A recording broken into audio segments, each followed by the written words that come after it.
Bismillahirrahmanirrahim. Di sini saya akan membahas materi yang berjudul Manajemen Santri dalam Lembaga Pendidikan Islam atau Pesantren. Definisi manajemen santri.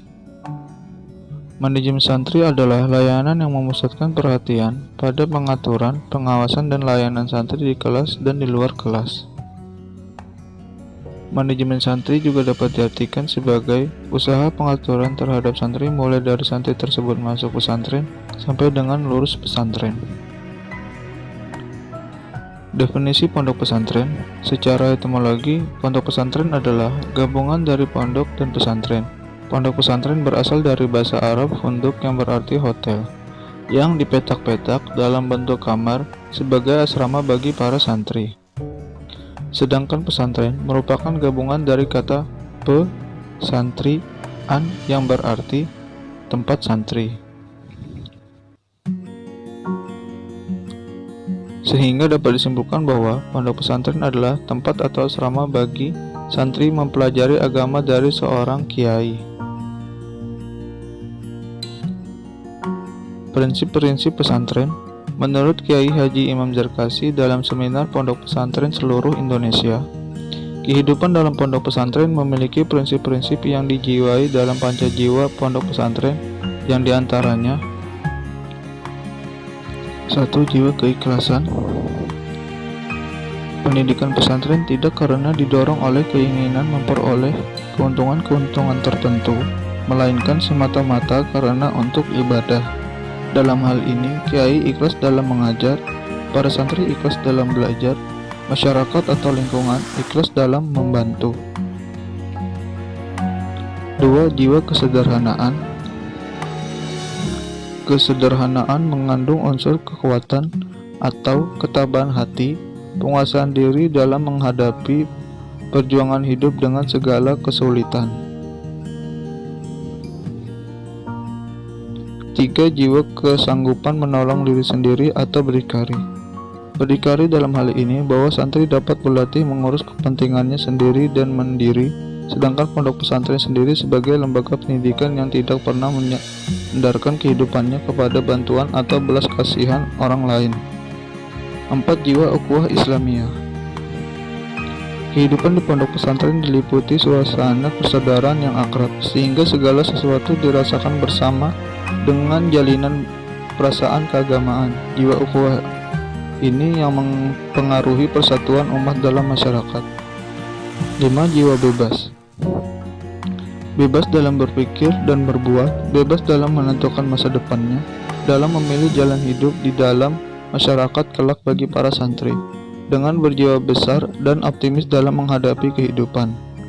Dan kebebasan ini harus berada dalam garis-garis yang positif dengan penuh tanggung jawab.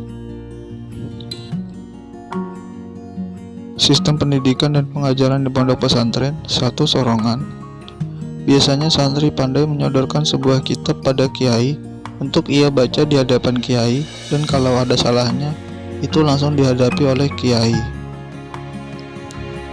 Sistem sorongan ini terbukti sangat efektif sebagai taraf pertama bagi seorang santri yang bercita-cita menjadi seorang alim. 2. Wetonan, yaitu kiai membaca suatu kitab dalam waktu tertentu dan santri dengan membawa kitab yang sama mendengarkan dan menyimak bacaan kiai.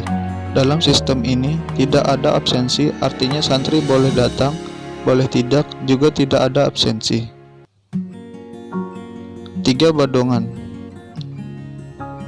Dalam sistem ini sekelompok santri mendengarkan seorang ustadz yang membaca, menerjemahkan, menerangkan, dan seringkali mengulas buku-buku Islam Arab.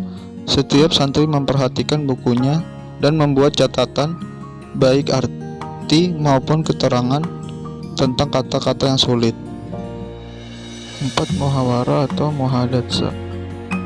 Metode muhawarah merupakan latihan bercakap-cakap dengan bahasa Arab yang diwajibkan oleh pondok pesantren kepada para santri selama mereka tinggal di pondok pesantren. 5. Muzakarah. Sistem muzakarah adalah suatu pertemuan ilmiah yang secara spesifik membahas masalah diniyah seperti ibadah dan akidah, serta masalah agama pada umumnya. 6. Majelis Taklim. Majelis Taklim adalah suatu media penyampaian ajaran Islam yang bersifat umum dan terbuka. Para jamaah terdiri dari berbagai lapisan yang memiliki latar belakang pengetahuan bermacam-macam dan tidak dibatasi oleh tingkatan usia maupun perbedaan kelamin. Sistem ini hanya dilakukan pada waktu-waktu tertentu saja. Pembentukan karakter. Karakter yang dipahami sebagai sebuah sifat utama yang terukir, baik pikiran, sikap, perilaku maupun tindakan, yang melekat dan menyatu kuat pada diri seseorang. Yang membedakannya dengan orang lain bukanlah sesuatu yang terbentuk dengan sendirinya. Ada 4 faktor yang berpengaruh dalam pembentukan karakter seseorang, yaitu 1. Faktor hereditas atau keturunan, 2. Faktor lingkungan, 3. Faktor kebebasan manusia dalam menentukan karakter dan nasibnya, 4. Faktor hidayah Tuhan. Dari penjelasan tersebut dapat dijelaskan bahwa karakter adalah suatu yang bisa dibentuk sejak usia dini serta membutuhkan proses atau tahapan dalam pembentukannya. Menurut Zubaidi, proses pembentukan karakter terbagi dalam 4 tahapan, yaitu 1. Tahap usia dini disebut dengan tahap pembentukan karakter. 2. Tahap usia remaja disebut dengan tahap pengembangan. 3. Tahap usia dewasa disebut dengan tahap pemantapan. 4. Tahap usia tua disebut dengan tahap peminjaksanaan. Dalam 4 tahapan tersebut harus melalui 3 tahapan, yaitu knowing atau pengetahuan, acting atau pelaksanaan, dan habit atau menuju kebiasaan. Ruang lingkup manajemen santri. 1. Perencanaan santri. Perencanaan santri ini merupakan aktivitas yang sangat penting dalam manajemen santri, karena dalam kegiatan perencanaan akan diperoleh suatu kebijakan yang berkaitan dengan strategi penerimaan santri baru. 2. Penerimaan santri baru. Kegiatan penerimaan santri baru atau disingkat PSB dikelola oleh panitia PSB. Kegiatan ini dilakukan agar kegiatan belajar mengajar sudah dapat dimulai di hari pertama. 3. Pengelompokan santri. Pengelompokan ini dilakukan agar proses belajar mengajar di pesantren bisa berjalan lancar, tertib, dan tercapai tujuan-tujuan pendidikan yang telah diprogram. 4. Disiplin santri. Pembinaan disiplin santri mempunyai nilai yang strategis sebagai salah satu faktor penentu sumber daya manusia di masa depan. Sasarannya adalah anak usia 6-18 tahun dan tidak menyampingkan usia yang di atasnya. 5. Kegiatan ekstrakurikuler. Kegiatan ekstrakurikuler dalam kegiatan santri merupakan kegiatan santri yang diselenggarakan di luar kegiatan belajar santri biasa. Tujuannya agar santri dapat memperkaya dan memperluas wawasan pengetahuan serta mengembangkan minat dan bakat santri. 6. Organisasi intrasantri. Organisasi tersebut dibina oleh kepala pesantren, yaitu kiai bersama ustadz, sehingga semua kegiatan, struktur organisasi, tugas dan kewajiban dilakukan sesuai dengan ketentuan yang berlaku. 7. Evaluasi kegiatan santri. Langkah-langkah dalam mengevaluasi santri antara lain penentuan standar, mengadakan pengukuran, dan mengadakan perbaikan. 8. Perpindahan santri.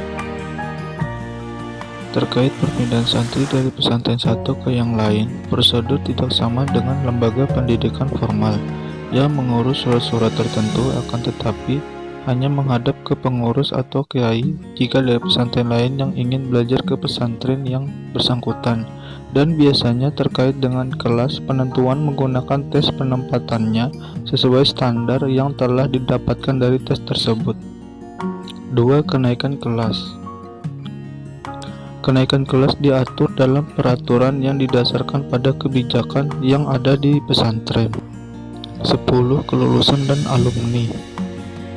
Setelah seseorang santri selesai mengikuti seluruh program pendidikan di pesantren pada suatu tingkatan, dan berhasil lulus dalam ujian yang dilaksanakan oleh pesantren, maka santri diberikan ijazah atau berupa simbol-simbol tertentu yang menyatakan santri tersebut telah selesai menyelesaikan berbagai tahapan pendidikan di pesantren.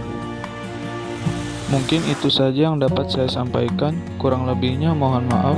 Wabillahi taufiq wal hidayah. Wassalamualaikum warahmatullahi wabarakatuh.